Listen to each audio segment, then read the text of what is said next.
Yan po. Nakalimutan naman niyo ito? Yan si Apollo Kibuloy. Ayan po. Yan. Picture lang po yan. Yan po ay naunang inilabas ng FBI noong araw. Isang taon na mahigit yan. At ngayon naman po ay siyempre yung ibang mga kaso ang kinakaharap nito dito sa Pilipinas. Kaya po ito pinapakita ko para lang magkaroon kayo ng idea na dito sa ating topic. Kaya tanong lang ito or siguro hamon din, kaya ni Kibuloy yung ginawa ni dating Senador Laila de Lima? Siyempre, sagot nyo, ngayon ay hindi. Kaya nga siya hindi nagpapahuli at hindi sumusurrender eh. Kaya ako binabanggit, kaya ako kinukumpara yung dalawa. Yung isa politiko, yung isa naman ay nasa relihiyon. Eh lahat naman po ang batas sa Pilipinas pare-parehas. No one is above the law. Si de Lima, abogado, dating senador, kinasuhan, hindi niya tinaguan ang kaso. Hinarap niya. Dahil ang kanyang paniniwala, from day one, hindi siya guilty. From day one, wala siyang kasalanan. At hindi siya natakot harapin ang warrant of arrest at nagpakulong siya ng halos 7 taon. Pero dahil malinis ang kanyang paniniwala na siya ay walang kasalanan, naharas lang ng mga Duterte, dating Pangulong Duterte ng kanyang administrasyon, at siya ay nakulong. Pero dahil sa kanyang paniniwalang siya ay walang kasalanan, hinarap, pinanindigan. Ngayon, acquittal. Ngayon, na-dismiss ang kaso. Di ba? Yan po yung pagrespeto sa batas ng Pilipinas. Walang takot at pinanindigan kung ano ang ginawa sa kanya. At lumaban sa tamang paraan, nagkaroon ng 7 taon na trial at lumabas ang katotohanan na siya ay walang kasalanan. Mali ang akusasyon at paratang, biktima ng political harassment lang. Yan ang dating. Ngayon, nagawa ito ni de Lima dahil siya'y walang kasalanan. Ngayon, si Apollo Kibuloy, sinasabi niyang wala siyang kasalanan, hindi totoo ang paratang sa kanya. Bakit hindi niya maharap yung batas? Bakit hindi niya maharap ang court order at rule of law proseso? Kung si de Lima naniwala sa rule of law sa ilalim ng Duterte administration, kasi doon nagsimula yung kanyang paniniwala, sumunod sa batas. Alam niya lalabas ang katotohanan kahit na gobyerno ang nagpakulong sa kanya, pero lumabas ang totoo na siya ay acquittal, dismiss. So ngayon, kumpara natin kay Kibuloy, hindi ho nagkakalayo. Parehong matinding kaso yan. Yung kaso kay de Lima, pinagbintangan siya may kinalaman sa illegal drugs. Hindi na patunayan. Kaya non-bailable offense. Itong kay Kibuloy naman, di umano, sexual harassment, child abuse, qualified human trafficking. So, matindi rin kaso yan. Ngayon, nasa korte na, pero hindi pa humaharap. Ilang buwan na yung warrant of arrest, hindi pa rin niya hinaharap ito. Nagtatago pa rin. O ayaw nilang maniwala nagtatago. Eh wala siya, hindi nagtatago. Hinahanap siya, hindi makita, hindi nagtatago. Ano pa ba yun? So kung nagawa ni de Lima harapin ang rule of law at batas sa ilalim ng Duterte administration, hindi siya natakot, nagpakulong siya. Bakit hindi magawa? Kasi ni Apollo Kibuloy na sumunod sa rule of law. Di ba? Siya hindi politiko. Sabi niya wala siyang kinalaman, hindi totoo ang akusasyon. Ay di harapin yung korte. Kasi hindi naman madidismiss ang kaso sa pagtatago at hindi naman madidismiss ang kaso kung hindi haharapin. Kasi ang kaso wala na sa executive department. Nasa judicial na. Court order. Ang korte ho magsasabi after trial kung guilty o not guilty ang akusado. Yun eh. So yun ang malaking pagkakaiba. Bakit si de Lima mayroong sapat na tapang, talino at galing hinarap ang kaso na ipinail ng Duterte administration?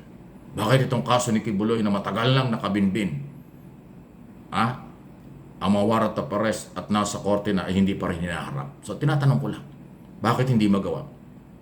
Kasi kung totoo ang sinasabi niyang wala siyang kinalaman at hindi totoo ang mga paratang sa kanya, di dapat matapang niyang hinarap ang akusasyon para ma-dismiss ang kaso. Kasi kung wala kang kasalanan, madaling ma-dismiss yan.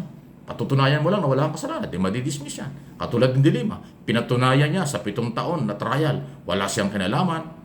O lahat ng ginawa ng gobyerno, buong gobyerno ang kalaban niya, hindi pa rin napatunayan. Ay dito, ang kalaban naman ni Kibuloy, di ba? Yung complainant, umano. Yung mga biktima, umano. Dito sa Pilipinas, iba pa yung kaso sa Amerika. Di ba? Ayun po. Pinagkukumpara lang natin. Kaya, walang personalan nito. Ang aking paring advice, kahit na hindi hinihingi, dapat si Kibuloy humarap sa paglilitis. Dapat magpahuli na siya o voluntary ng sumurrender para harapin ang kaso kung wala talaga siyang kinalaman. Huwag siyang matakot.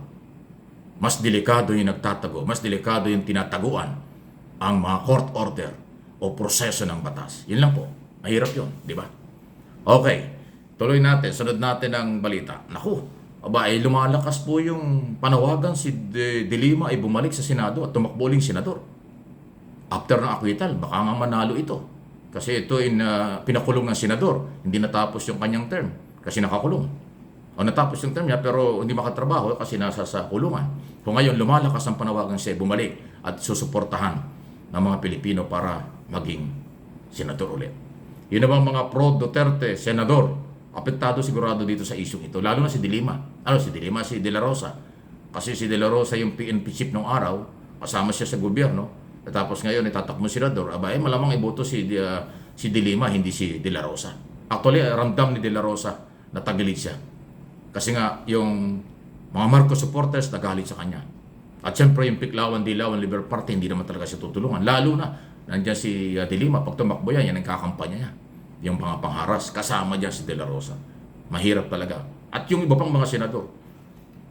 Yung iba pang senador na identify kay Duterte, mahihirapan yan kapag sa kampanya na dahil bubuhayin ng Liberal Party at kampo ni De Lima, kung sakaling tatakbo si De Lima, ang nangyari sa kanya at ginawa noong nakaraang gobyerno, madadama yung mga pro-Duterte candidate. Tandaan yung sinasabi ko. Yan ang pwedeng mangyari. Pero siyempre, nasa kamay pa rin ng mga botante kung ano ang kanilang dapat gawin. Yan. Makulay. Kaabang-abang. By October, filing na ho ng Certificate of Candidacy. Inuulit ko sa inyo. At bagong taon, January, kampanya na yan. So, Mayo kasi ang eleksyon. Kaya ilang buwan na lang po yan, napakabilis ng panahon. Okay? Sunod na ating pag-usapan, naku, bakit yung operator umano ng Pogo sa Porac, Pampanga o sa Pampanga? Bakit sa Davao nahuli? Na sasakay yata ng nasa airport na. Kung tatakas. Di ba? Isipin mo, nasa galing ka ng Pampanga, meron namang Clark International Airport, bakit sa Davao? Mukhang may something. Ano ang meron? Bakit yung operator umano ng Pogo ay sa Davao Airport nahuli? Bakit tatakas umano lalabas ng bansa sa Davao pa? Meron bang nagpapatakas sa kanya? O meron ba siyang kinausap sa Davao?